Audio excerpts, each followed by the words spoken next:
Welcome to Wisdom for the Present, where we take ancient truth and bring it into clear, modern understanding.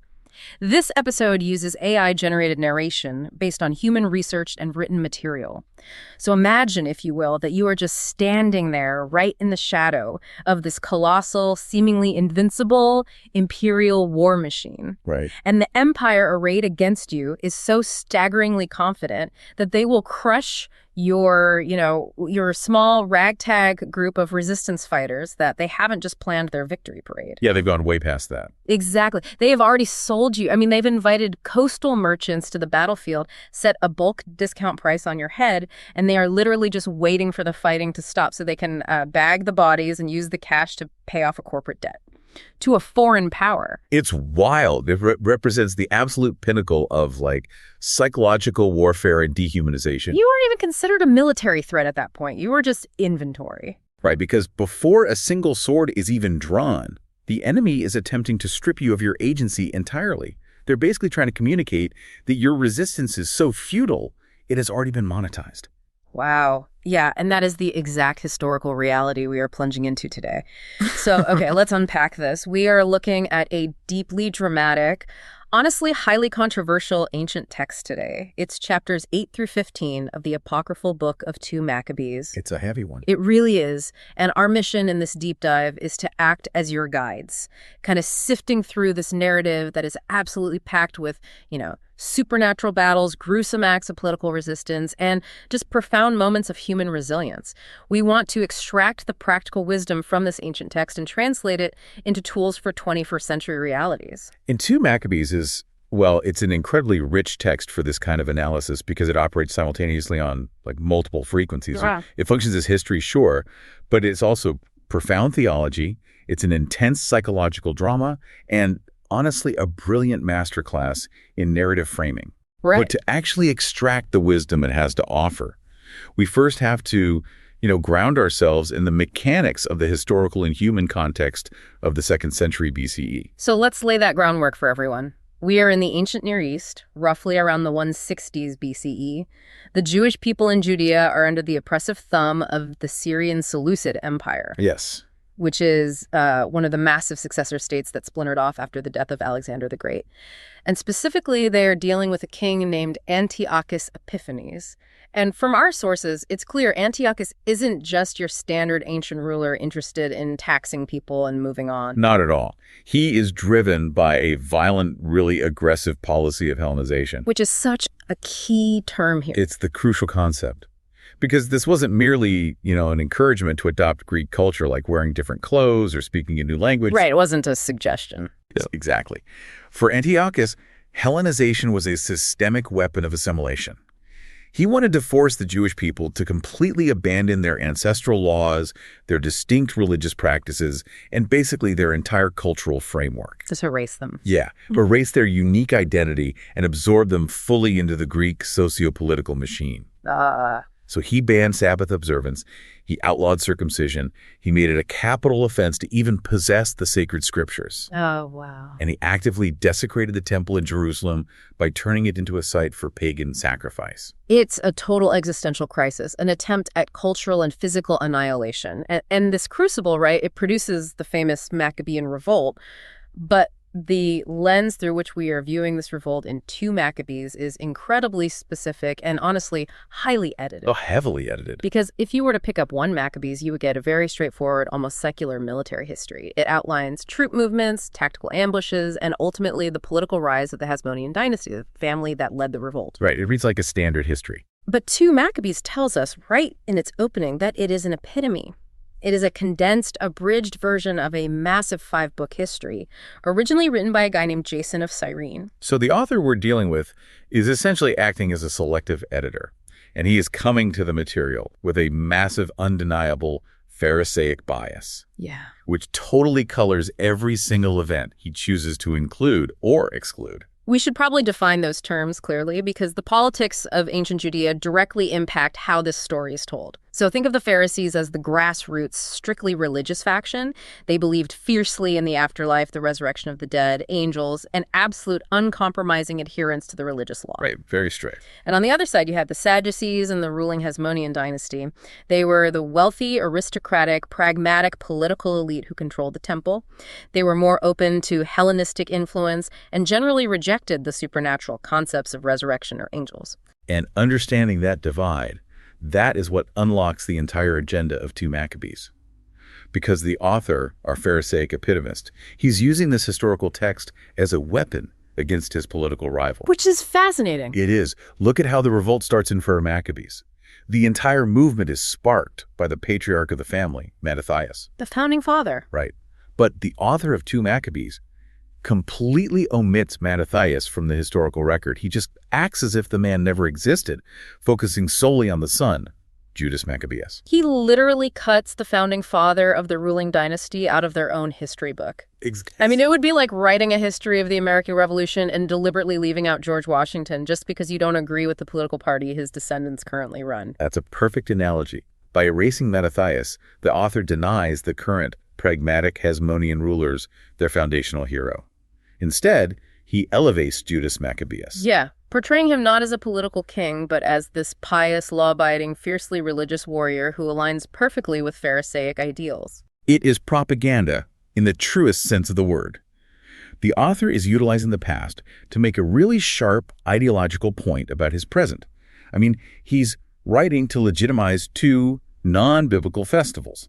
Hanukkah, the festival of the purified temple, and Nicanor's Day, which is a celebration of military victory. Right. He weaves these events into a grand theological narrative to basically prove that divine rescue only comes when the people are fiercely, uncompromisingly obedient to the law, pushing back against the pragmatic compromises of the rulers of his day. Which is such a profound reminder for anyone consuming information today, whether you are reading a historical biography, watching a documentary, or, consuming a corporate press release. Knowing who is in the editing room and why they are telling this story is just as critical as the narrative itself. Absolutely. Everyone has a lens. Every storyteller has a lens. Every history has an agenda. So to understand how this specific author views the world, we have to look closely at how he portrays leadership when faced with impossible odds.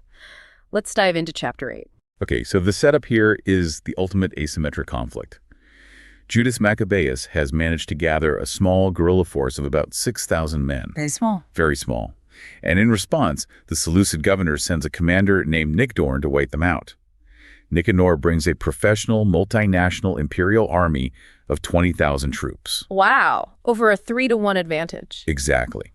The numerical superiority is crushing, but as we touched on earlier in the intro, the tactical numbers are secondary to the economic and psychological warfare Nicanor deploys. This brings us back to the slave merchants. Right. Because the context here is just fascinating. The Seleucid king, Antiochus, owes a massive financial debt to the Romans, specifically, 2,000 talents, stemming from the Treaty of Apamea. Antiochus lost a war to Rome and is basically being bled dry by reparations. Yeah, Rome always gets paid. Always. So Nicanor doesn't just see this military campaign as putting down a rebellion, right? He sees it as a fundraising opportunity. He sends word to the coastal cities, inviting slave merchants to tag along with his massive army. So deeply cynical. It really is. He promises them a bulk discount on Jewish captives, 90 bodies for 1 talent, just to raise the exact sum needed for the Roman tribute. And see, Nicanor uses economics to define the entire reality of the situation. He is telegraphing absolute certainty. By bringing the merchants and publishing the price tag in advance, he is communicating to the Jewish militia that their defeat is so mathematically certain it has already been factored into the imperial budget. So put yourself in the sandals of a soldier in Judas's camp. I mean, the psychological weight is almost unimaginable. You are outnumbered more than 3-to-1. You are a makeshift militia holding scavenged weapons, staring down a professional infantry line. And you're exhausted. Right. And then you look across the valley and you realize the people behind the army aren't supply trains. They are merchants who have arrived with chains to purchase your wife, your children, and you. Terrifying. You are looking at the men who will literally own you by nightfall. The text explicitly notes that some of Judas's men are so terrified by this reality that they simply desert. They drop their weapons and flee. Which, honestly, is the entirely rational response when you are fighting a math war. If the conflict is solely about numbers and logistics, the 6,000 lose to the 20,000 every single time. Yeah, the math doesn't work out. No. But Judas recognizes that he cannot win a math war. He has to instantly and forcefully shift the battlefield to a meaning war. True leadership in a crisis requires reframing the narrative from one of statistical despair to one of historical and moral strength. So how does a leader actually execute that pivot? I mean, when your team is staring at the 20,000 troops and the literal slave chains, what do you even say? Right. So Judas gathers the remaining men, and instead of trying to minimize the threat, he forces them to look backward. He roots them deeply in their own historical baseline. He brings up the story of King Hezekiah and the Assyrian commander Sennacherib, which is an event from centuries prior where a massively overwhelming force of 185,000 men was defeated outside Jerusalem. He's pulling from their deepest cultural memories. Exactly. He reminds them of a more recent battle in Babylonia against the Galatians, where 8,000 men supposedly defeated 120,000. So what he's doing is he is recalibrating their perception of the odds. He's telling them, look, being hopelessly outnumbered is not an anomaly for us. It is our historical baseline. We have stood exactly where you are standing right now, and we have survived. It's brilliant. It is. By anchoring them in their past, he breaks that paralyzing spell of Nicanor's present psychological warfare. And once he has broken that spell, he shifts their focus entirely away from the physical threat and redirects their emotional energy toward moral outrage. So he reminds them of the desecration of the temple. He speaks of the wanton, lawless outrages the empire has committed against their sacred spaces and the mockery of their city. He effectively tells them, the enemy is trusting in their weapons and their daring deeds, but we rely on the Almighty God, who by a single nod can lay low our enemies. He completely reframes the impending violence. Yeah, they are no longer a trapped militia fighting to avoid slavery. They are the righteous defenders of ultimate meaning. And then he gives them their watchword for the battle, God's help. Which is such a fascinating detail. The deployment of a watchword is a brilliant piece of psychological anchoring. How so? Well, in the chaos of an ancient battlefield, where visibility is terrible, the dust is everywhere, and the noise is deafening, soldiers needed a simple phrase to identify friend from foe. But Judas makes their tactical password a theological statement. Every single time a soldier calls out in the dark, they are audibly reinforcing the core meaning of their resistance. Wow. The translation of this into modern reality is incredibly sharp. Obviously, most people listening to this deep dive are not facing ancient imperial infantry or literal slave merchants. Hopefully not. Hopefully not. But we constantly face insurmountable odds. A grassroots political movement goes up against a billion-dollar lobbying firm. Or a small startup tries to disrupt an entrenched monopolistic industry. Or, on a personal level, someone faces a terrifying medical diagnosis or a sudden, devastating financial collapse. Life brings overwhelming odds all the time. Exactly. And the natural human instinct when facing the 20,000 is to stare obsessively at the deficit. We look at the lack of funding, the market dominance of the competitor, the sheer mathematical probability of failure, and we just become paralyzed. And if the leader allows their team to obsess over that deficit, they have already lost. Effective leaders mirror Judas's strategy here. They acknowledge the overwhelming odds, they don't lie about them, but they refuse to let the numbers dictate the narrative. Right. They articulate a watchword, a unifying concept or mission statement that centers the group on the profound necessity of the work they are doing. They remind the team of previous, seemingly impossible hurdles they've already cleared. They shift the focus from probability to purpose. It's the pivot from we are going to be crushed to this is the exact environment where our values are forged. So think about a massive deficit you are currently facing. What is your internal watchword?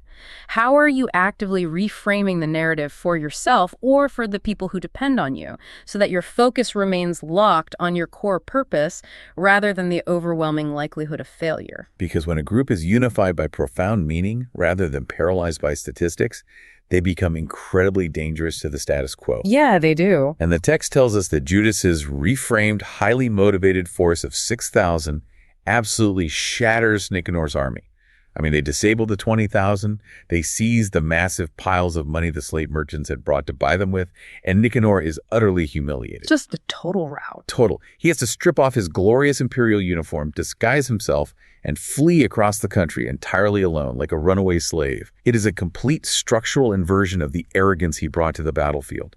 And the concept of arrogance, and specifically how the universe deals with it, is one of the most prominent themes in 2 Maccabees. The author spends significant time exploring what happens to leaders who rely strictly on power, wealth, and hubris. But the way the text handles the downfall of these oppressors is, well, it's shockingly visceral. It moves past history and straight into body horror. Oh, yeah. The author does not shy away from the grotesque at all. He uses extreme physical descriptions to mirror extreme moral corruption. Let's look at the fate of King Antiochus Epiphanes in chapter 9, and then later the death of the corrupt high priest Menelaus in chapter 13. We'll start with Antiochus. So he receives word that Nicanor has been utterly routed, and he just flies into a transport of rage. Naturally. Right. He commands his charioteer to drive relentlessly toward Jerusalem, publicly vowing to turn the city into a common graveyard for the Jews. He is operating with the delusion of a deity.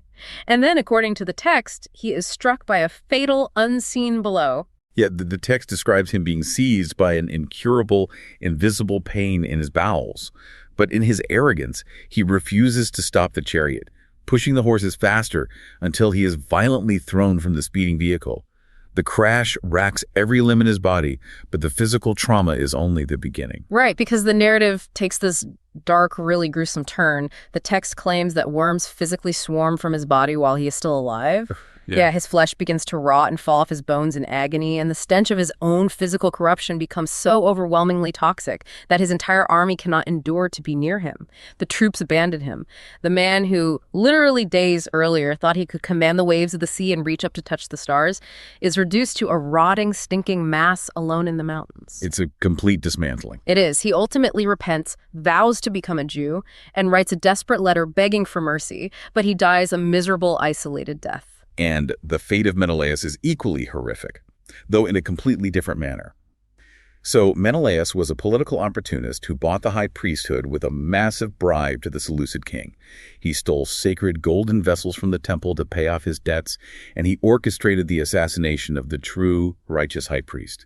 He is the ultimate insider threat. And how does the empire reward his endless political scheming? Well, the Syrian king eventually tires of his treachery. They take Menelaus to a place called Beroea, which features this terrifying execution device. It's a massive tower, 50 cubits high, which is roughly 75 feet, filled entirely with smoldering hot ashes. Just a towering inferno of ash. Exactly. The text mentions a revolving contraption at the top. Menelaus is pushed inside, and the machine plunges him down into the suffocating burning ash.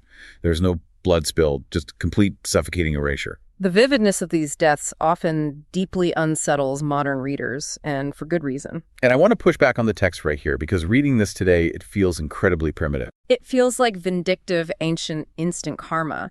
I mean, when an author spends this much time luxuriating in the agonizing, worm-eaten death of his political enemies, it sounds less like profound spiritual wisdom and more like raw revenge fantasy.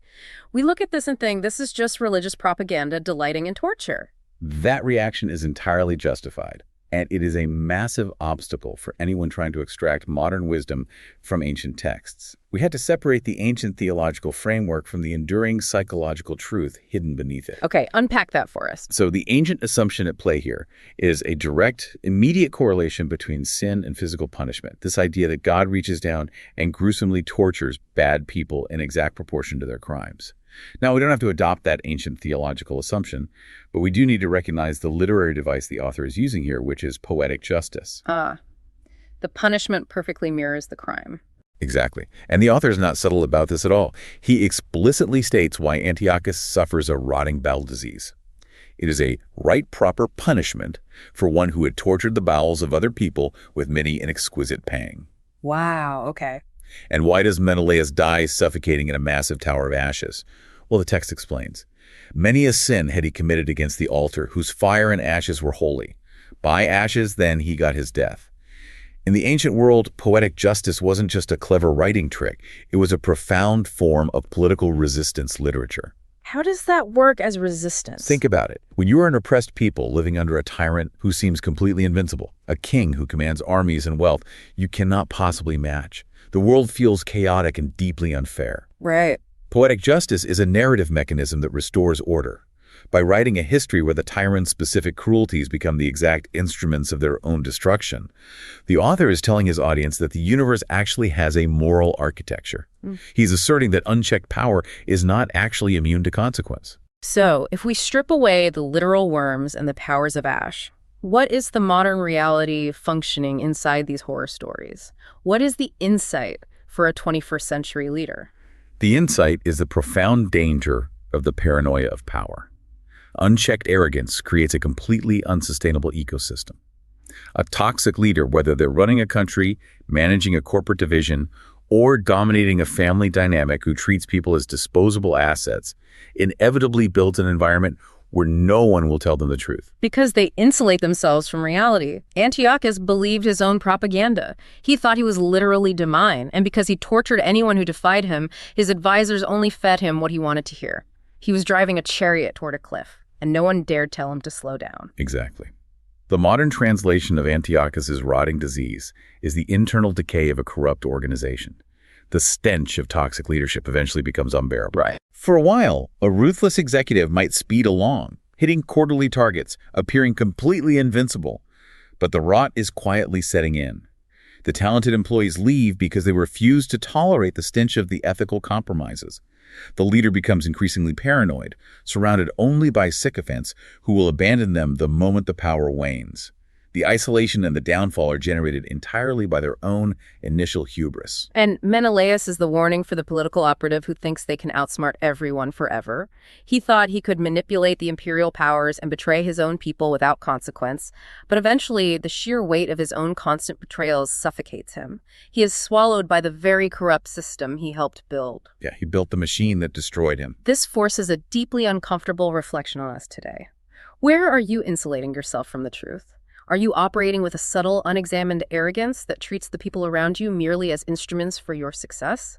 The wisdom here is to actively cultivate humility and seek out honest feedback before a proverbial fall from the chariot shatters your illusion of control.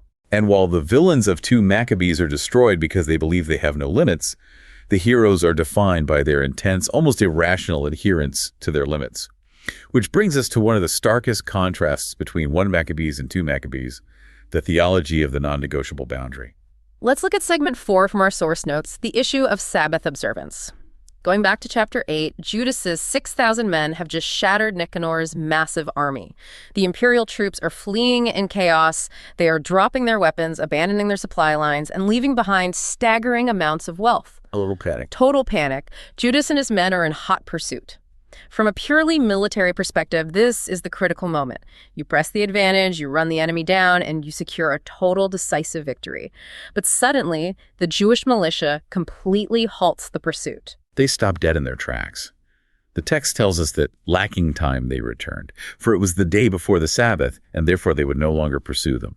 They literally watched the surviving enemy soldiers escape over the horizon because the sun is beginning to set, and their religious law mandates rest. They prioritize a calendar day over ending a war. Yes. And later in chapter 15, we see this exact dynamic leveraged against them.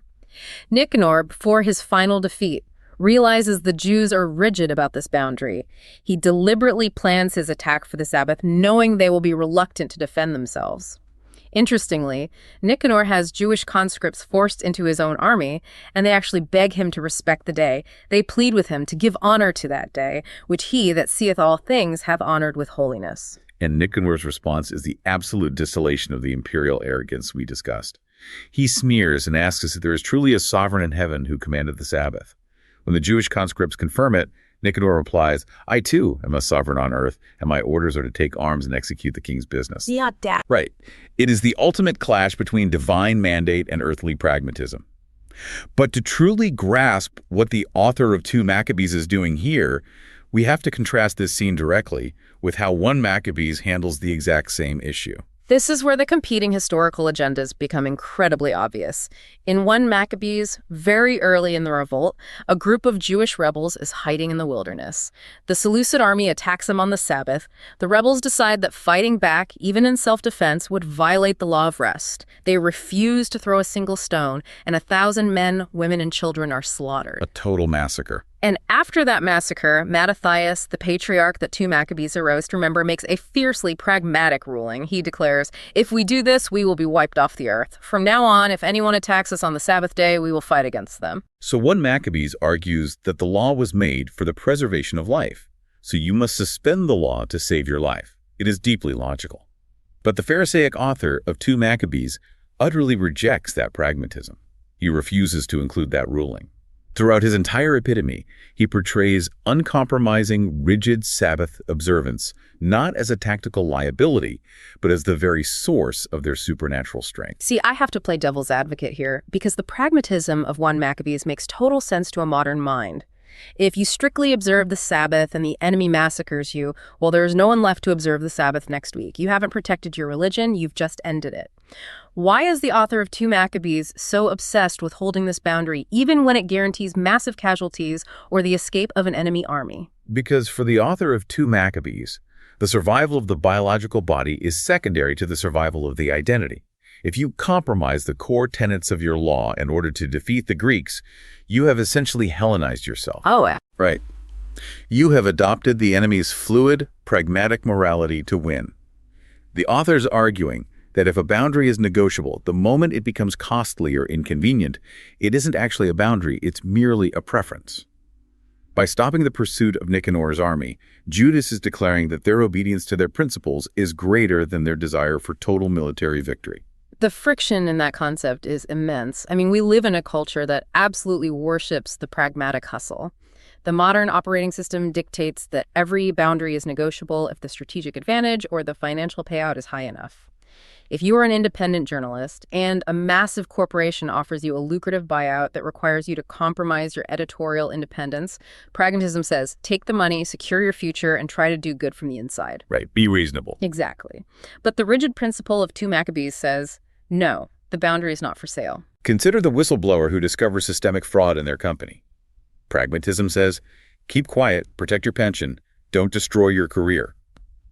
Principle says, the truth must be told regardless of the fallout. The radical challenge to this ancient text is to define what is truly sacred in your own ethical framework. It demands that we ask ourselves, what is our Sabbath boundary? Identify one core principle, one ethical line in the sand that you absolutely will not cross, even if holding that line costs you a massive client, alienates a powerful network, or guarantees a short-term failure. A boundary only proves its worth when it costs you something to maintain it. But maintaining that level of rigid integrity against the crushing pressure of reality is incredibly difficult for the human mind to sustain on its own. It requires immense psychological endurance. And that brings us to the mechanism the text uses to sustain that endurance. Yeah. The sudden, dramatic injection of the supernatural. Yes, we need to talk about the golden swords and the angels. 2 Maccabees is flooded with literal visions of unseen forces intervening in the physical world. In chapter 10, Judas is locked in a fierce battle with a commander named Timotheus. Just as the fighting reaches its peak, the enemy troops suddenly see 5 resplendent figures descending from heaven, riding horses with bridles of solid gold. Quite the visual. Right. 2 of these glowing riders flank Judas to protect him, while the others shoot arrows and thunderbolts into the enemy lines, blinding them and causing mass confusion. Then in chapter 11, when Lysias is marching against Jerusalem, a rider in dazzling white apparel, brandishing weapons of gold, suddenly appears at the head of the Jewish army, leading their charge and filling them with an ecstatic courage. And perhaps the most famous instance occurs in chapter 15 on the eve of the final showdown with Nicanor. Judas gathers his men and shares a profound cinematic vision he experienced. He tells them he saw Onias, a former highly revered high priest who had been assassinated, standing with his hands outstretched, praying for the Jewish community. A very powerful symbol for them. Yeah. Then an incredibly majestic man with gray hair appears beside him. Onias turns to Judas and says, "This is the lover of the brethren, who prayeth fervently for the people and the holy city, Jeremiah, the prophet of God." The prophet Jeremiah extends his right hand and gives Judas a massive holy golden sword, saying, "Take this holy sword as a gift from God, and with it thou shalt crush the foe." The imagery is overwhelmingly potent. It connects the current desperate militia directly to the ancient, towering figures of their religious history. It is potent, but again, I have to pause and view this through a modern lens. Because the average person listening to this deep dive is dealing with corporate restructuring, navigating complex family trauma, or trying to lead a divided community.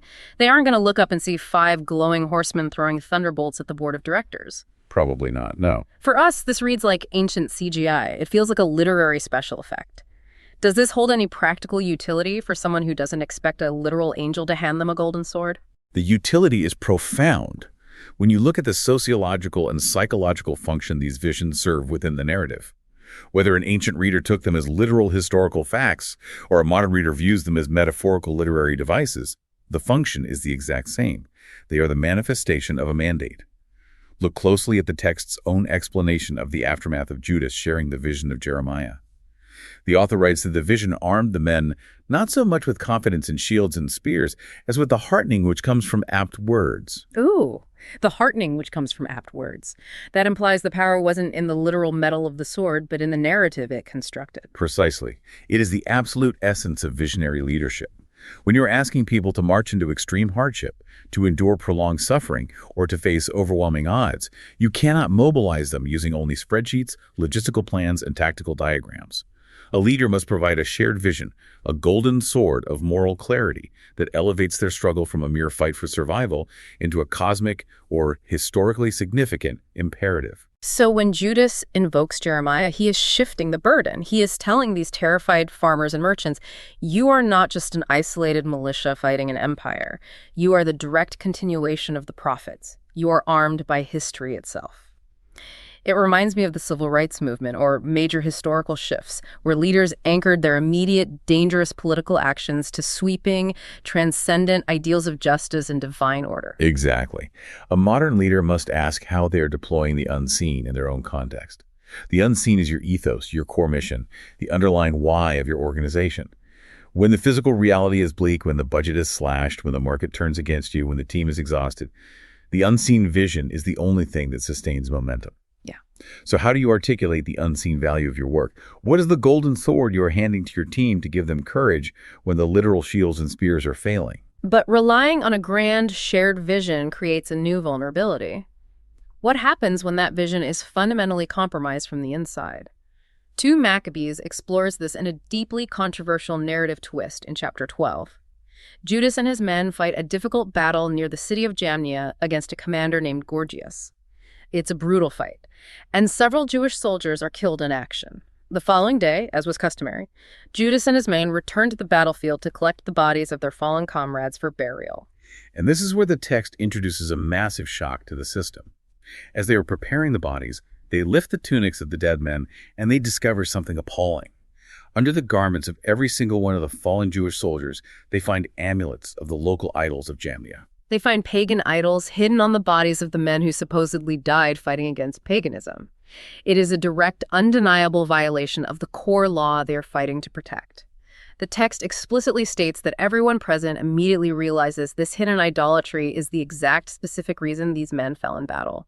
The divine protection was removed because the rot was inside the camp. The theological and leadership implications of this moment are staggering.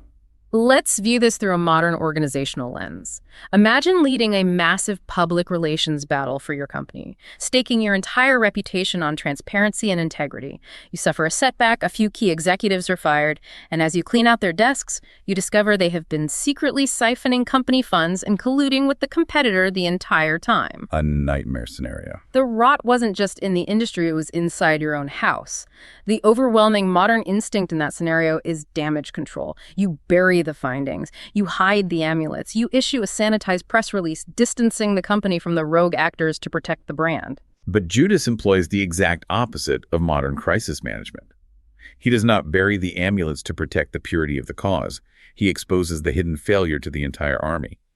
He uses it as a stark, terrifying warning against secret compromise. But then he takes an action that represents a seismic shift in ancient Jewish theology. He takes up a collection from the soldiers, gathering 2,000 drachmas of silver, and sends it to Jerusalem to provide a sin offering for the dead. Which requires a pause because Offering sacrifices to atone for the sins of people who are already dead is not a concept found in the foundational Torah. It is completely novel, and the author of 2 Maccabees aggressively defends it. He explicitly explains Judas's motivation, writing that Judas did this, bearing in mind the resurrection. For if he had not expected the fallen to rise again, it would have been superfluous and silly to pray for the dead. This passage is one of the earliest, clearest recorded instances in this tradition of a concrete belief in the bodily resurrection of the dead, and the idea that the living community can actively intervene for the souls of the departed. The author is using this battlefield incident to firmly cement a core Pharisaic doctrine. Think back to our discussion on the Sabbath. If 2 Maccabees demands that you die rather than break the law, it must offer a theological reward for that sacrifice. Without the resurrection, the pragmatic survival of 1 Maccabees is the only logical choice. Precisely. The theology of resurrection is the necessary engine for the theology of martyrdom. But even if we step back from the specific doctrine of the afterlife, the leadership dynamic here is profoundly challenging. Judas institutes a model of communal atonement. He treats the army not as a collection of independent contractors, but as a single, interconnected organism. When a few cells become corrupted, the entire body takes responsibility for the healing process. He gathers funds from the innocent to repair the breach caused by the guilty. It fundamentally subverts how we handle systemic failure today. When a member of your family, your community, or your corporate team fails morally, do you immediately sever ties to protect your own proximity to power and reputation? Or do you embrace communal responsibility? Judas's action asks us how we can practice an accountability that aims at collective restoration and healing, rather than just isolation, punishment, and PR spin. And this intense focus on the collective identity of the community leads us to the final and undoubtedly the most difficult narrative in our text. It is a story that pushes the concept of absolute devotion and bodily autonomy to its absolute limit in the face of tyranny. We must discuss the story of Rasis in chapter 14. I want to offer a clear warning to the listener. This segment deals heavily with ancient martyrdom involving graphic suicide. Nicanor, desperate to break the morale of the Jewish resistance, decides to target a man named Rasis. Rasis is a highly respected elder in Jerusalem, referred to affectionately as the father of the Jews because of his immense benevolence and his unwavering defense of his religion during the darkest days of the persecution. He's a pillar of the community. A pillar. Nicanor sends a heavily armed detachment of 500 soldiers to arrest the single elderly man. Sending 500 troops for one man is not a tactical decision. It is pure theatrical intimidation. Nicanor intends to capture the most respected figure in the community and subject him to a highly public, humiliating show trial and execution. The soldiers surround Rasis' tower. They are battering down the outer doors and calling for fire to burn him out. Rasis realizes there is absolutely no avenue of escape. Rather than allow himself to be captured, he draws his sword and falls upon it. But in the chaos and urgency of the moment, he misses his stroke, failing to inflict a fatal wound. The soldiers burst through the doors. In a desperate bid to deny them their prize, Rasis runs to the wall of the tower and hurls himself off the parapet into the courtyard below. But the crowd of soldiers below instinctively parts, and Rasis hits the ground, surviving the massive fall. The text then describes a scene of almost unimaginable visceral horror. Still alive, bleeding profusely from the sword wound and the fall, Rasis rises to his feet. He runs through the crowd of stunned soldiers to a steep, rocky outcropping. Standing there, rapidly losing blood, he reaches into his own wounds, physically tears out his own bowels, and hurls them into the crowd of imperial troops. It's astounding. And as he dies, he calls upon the Lord of life and spirit to restore his body to him in the resurrection. It is one of the most shocking, terrifying, and defiant scenes in ancient literature. And as a modern reader, my immediate reaction is deep revulsion. Today, we understand suicide through the lens of profound tragedy, mental health crises, and despair. We dedicate massive resources to preventing self-harm. Yet the author of 2 Maccabees frames this unimaginably violent act not as a tragedy, but as a soaring, heroic, and noble victory. How is a modern listener supposed to process this without feeling like the text is endorsing self-mutilation? This is where cultural translation is absolutely vital. We cannot project modern psychological frameworks onto the ancient Mediterranean world. Rasis existed in a rigid honor and shame culture. To be captured by Nicanor meant his body would be transformed into an instrument of state terror. He would be publicly tortured, his body mutilated, and his suffering mocked. Worse, because of his status as the father of the Jews, his humiliation would be used to desecrate his religion and shatter the morale of his entire people. The empire wanted to use him as a billboard to prove that their power was absolute and his God was impotent. Exactly. Within the specific ethical paradigm of ancient antiquity, taking one's own life in this exact context was viewed as the supreme assertion of agency. The text explicitly honors his motivation, stating he preferred to die a noble death rather than fall into the hands of scoundrels and suffer outrages unworthy of his noble character. By taking his own life, Rhazes denies Nicanor the public spectacle. He weaponizes his own body, turning it from a potential Troy of the empire into a terrifying symbol of unbreakable defiance. And his final, gruesome act of throwing his bowels, while declaring his belief in the resurrection, is the ultimate theological mic drop. He is telling the Seleucid soldiers, "You can force the destruction of this physical vessel, but you have absolutely no power over my soul, my dignity, or my ultimate destiny." So we entirely leave behind the literal act of self-harm, recognizing it as a product of an ancient, brutal context. But we extract the enduring psychological core, the profound human demand for dignity. Rhazes represents the absolute refusal to allow toxic, tyrannical forces to dictate your identity or write the final chapter of your story. It forces a metaphorical yet deeply challenging question upon us today. What do you hold so dear? What is so fundamental to your integrity that you would sacrifice everything, your career trajectory, your financial comfort, your social standing, rather than surrender it to a corrupt system? It is about identifying the bedrock of your character. Nicanor tried to surround Rhazes and strip him of all choices. But Rhazes proved that even when the external world removes every option for physical survival, you still retain the ultimate agency over your spiritual and moral compliance. What is the core of your dignity that no outside pressure, no demanding boss, no societal expectation, and no economic fear is allowed to touch? How do you fiercely protect your internal agency when you feel entirely surrounded by forces trying to force you into compromise? Throughout the entirety of 2 Maccabees, from Judas reframing the terror of the slave merchants, to the uncompromising observance of the Sabbath, to the communal atonement for the hidden idols, to the visceral defiance of Rhazes, we see a relentless drumbeat of maintaining a non-negotiable identity in the face of overwhelming imperial pressure. Which brings us to a final, provocative thought to mull over as we conclude our deep dive. We have spent an hour discussing the supernatural elements interwoven through this history, the angelic horsemen, the visions of prophets, the divine retribution against tyrants. And yet, if you look at the actual rhythm of the narrative, there's a profound, beautiful tension. The heroes of 2 Maccabees rely entirely on divine intervention. They pray, they fast, they look to the heavens for the golden sword, but they never once sit down and passively wait to be rescued. They absolutely do not. That is the great paradox of the text. They pray for the angelic mandate, but they still have to physically pick up their rusted swords. They still have to march out of their camp into the terrifying dark. They still have to close the distance and physically engage the 20,000 imperial troops. It challenges the modern misconception that having faith or believing deeply in a vision means waiting for the universe to solve your problems. True belief is the courage to take massive, terrifying action in the physical world, exerting absolute maximum effort while trusting the unseen for the ultimate outcome. You do the fighting, you trust the unseen for the victory. That's the heart of this section. This is wisdom for the present, where understanding leads to clarity, and clarity shapes how we see and live. We'll see you in the next episode.